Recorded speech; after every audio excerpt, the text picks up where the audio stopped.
Welcome to Donmar TV News Channel. Kailangan pa ng sapat na panahon ni Pangulong Rodrigo Duterte bago ito magpasya kung sino ang i-endorsong kandidato sa pagkapangulo matapos umatras sa laban si Senador Christopher Bongo. Sinabi ni PDP Laban, Executive Vice President at spokesman Carlo Nograles na may mga opsyon ang Pangulo pero kailangan pa nitong pag-isipang mabuti ang kanyang maging desisyon. Ang pahayag nito ni Nograles ay bilang tugon sa panawagan naman ng Bongbong Marcos sa Duterte Unity Team na ibalik na lamang sa kanila ang mga kalyado ng administrasyon ang suporta para sa eleksyon ng dating na taon. Talaman daw ay umurong na si Senator Go. Ayon kay Nograles, mas mabuting hintayin na lamang kung kailan gustong i-announce ng Pangulo ang kanyang pasya. Sa ngayon, sinabi rin ni Nograles na nagkaroon na rin ng serye ng pagpupulong ang National Executive Committee ng PDP Laban sa bagay na ito pero may proseso niyang kailan pang pagdaanan. Kailan pa rin daw itong ikonsulta at mapuruahan sa National Council bago maglabas ng desisyon ang partido. Na ito ang bahagi ng pahayag ni Secretary Nograles. Hintayin na lang po natin si Pangulong Duterte to make any announcements with regard to that, no? So obviously may mga options siya and it is up to him to reveal his choices when the time comes. Meron ng mga pagpupulong ang mga nasa National Executive Committee pero kung ano man ang napag-usapan ay kailangan po natin siyempre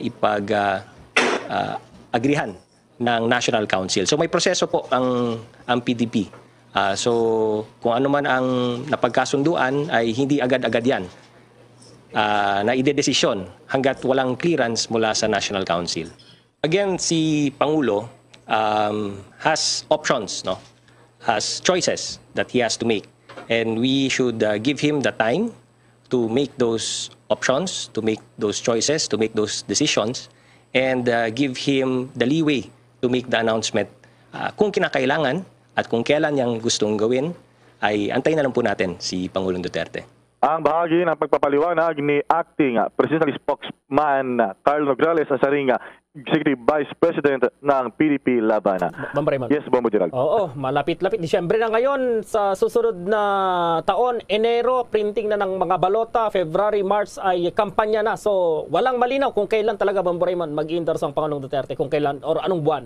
Well, baka hintay natin this month dahil baka nag-uusap-usap pa sila.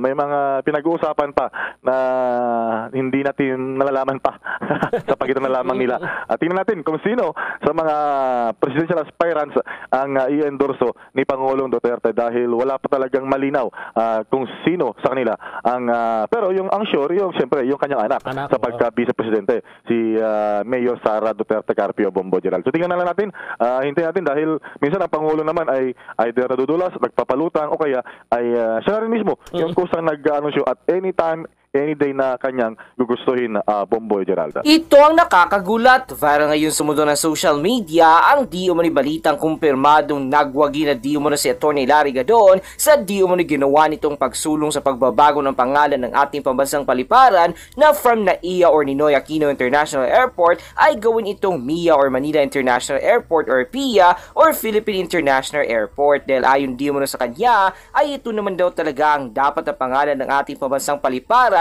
at hindi daw Ninoy Aquino International Airport in the first place kasi nga ay hindi naman daw naging presidente ni Ninoy Aquino ang bansang Pilipinas at mas lalong hindi daw talaga siya dapat tatawaging hero kasi nga ay sa totoo lang daw di umano ay ang mga Aquino pa daw di umano ang naging dahilan kung bakit hanggang ngayon ay naghihirap pa rin ang marami sa ating mga kababayan. Ito ang mainit na balitang pinuputakti ngayon ng samot-saring komento mula sa marami sa ating mga kababayan kung saan ay marami nga sa kanila ngayon ang hindi napigilan ng kanilang sarili na maglabas ng kanilang hininga at komento sa mundo ng social media. Tila nagtagumpay na sa wakas at finally, mapapalitan na nga daw di mo daw NAIA or Ninoy Aquino International Airport to MIA or Manila International Airport or PIA or Philippine International Airport ang ating pambansang paliparan dahil ayon di mo sa marami sa ating mga kababayan, lalong-lalo na ni Atty. Larry Gadon na yun naman daw talaga dapat ang magiging pangalan ng ating pambansang paliparan at hindi yung pangalan ng isang tao na kailanman ay hindi naging pangulo ng ating bayan at kailanman ay hindi matatawag na bayani kasi nga daw ay ayon sa kanila ay ang mga Aquino pa nga daw di umano ang naging dahilan kung bakit napapabilang na ngayon sa third world country or isa sa pinakamahirap na bansa ang bansang Pilipinas at hanggang ngayon ay marami pa rin sa ating mga kapatid na Pilipino ang nagtitiis sa hirap at gutom. Dahil nga sa naging balitang ito ay marami sa ating mga kababayan ngayon ang nagbunyi kasi ayon sa kanila ay sa wakas ay mawawala na ang pangalan ng Aquino sa ating pambansang paliparan. Ito daw di mo ng isa sa unang hakbang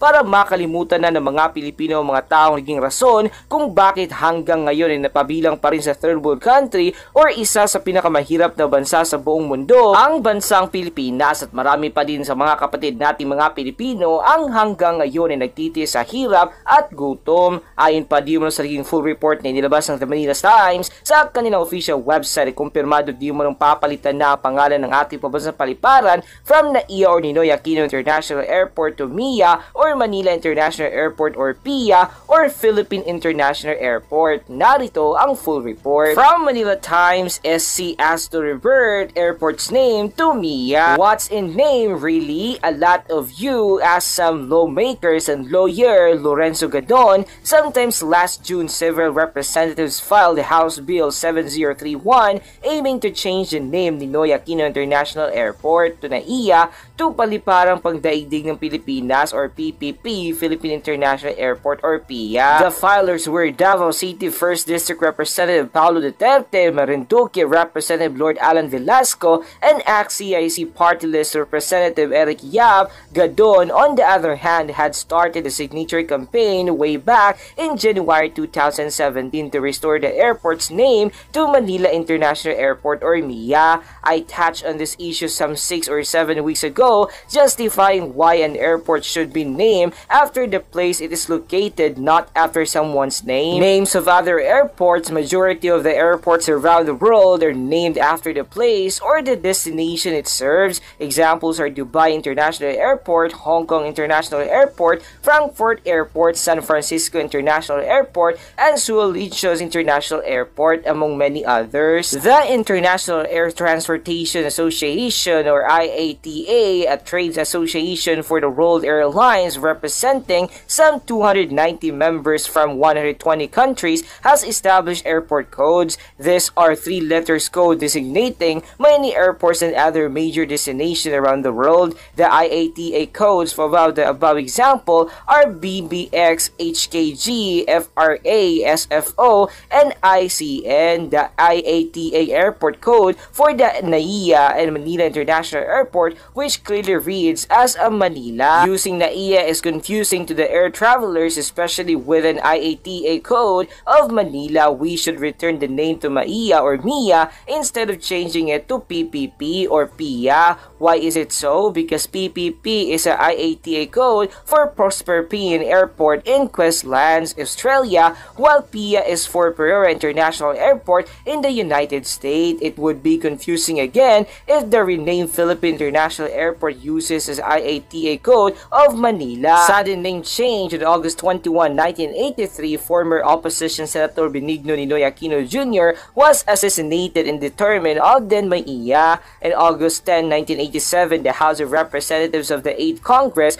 during its first regular session, passed House Bill 47, which proposed the remaining or renaming of the MIA to NIA or NAIA, and the Senate passed the same on August 17, 1987. Republic Act RA 6639, an act of remaining the Manila International Airport as the Ninoy Aquino International Airport, lapsed into law without executive approval on November 27, 1987. The MIA authority, however, retained its cooperative name since the law did not amend the original or revised charter of the MIA. Rotated the shorter law of the Republic of the Philippines with only 44 words, including the title and law states in full. Republic Act No. 6639, an act remaining the Manila International Airport as the Ninoy Aquino International Airport. Section 1, the name of the Manila International Airport is hereby changed to Ninoy Aquino International Airport. Section 2, this act shall take effect upon its approval. Gadon SC petition on August 27, 2020, a week after the celebrating of Ninoy Aquino Day on August 21, Gadon Gadon filed a petition before the Supreme Court seeking for the nullification of RA 6639. Gadon's petition allegedly RA 6639 violated the revised guidelines on the naming the remaining or naming the street, public schools or plazas, building, bridges, and other public structures,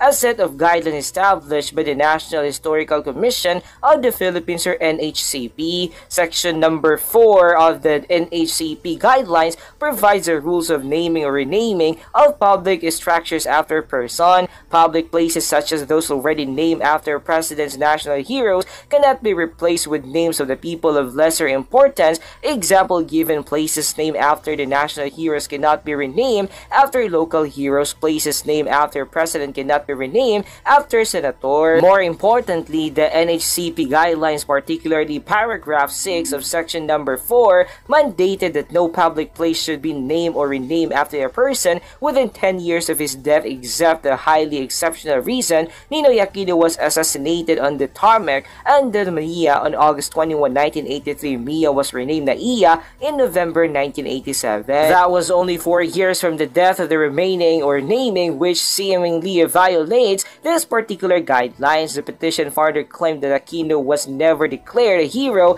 and as such does not deserve an airport being named after him. In fact, in 1995, the Philippine National Heroes Committee officially recommended several people for designation as national heroes. The committee recommended Jose Rizal, Andres Bonifacio, Emilio Aguinaldo, Apolinario Mabini, Marcido H. Del Pilar, Sultan Diputuan or Kudarat Emilio Jacinto, Juan Luna, Gomborza or collectively Marinao Gomez, Jose Burgos and Jacinto Zamora, Melchora Aquino, and Gabriela Silang to be recognized as a national hero on November 15, 1995. Aquino was conspicuously absent from that list. Although RA 9256 declared August 21 of every year as Ninoy Aquino Day, it was simply to commemorate the death anniversary of former Senator Benigno Ninoy S. Aquinos Jr. and not to consider him as a hero worthy of emulation and adulation. The petition added, the petition docketed or the GR 25302 praised the Republic Act number 6639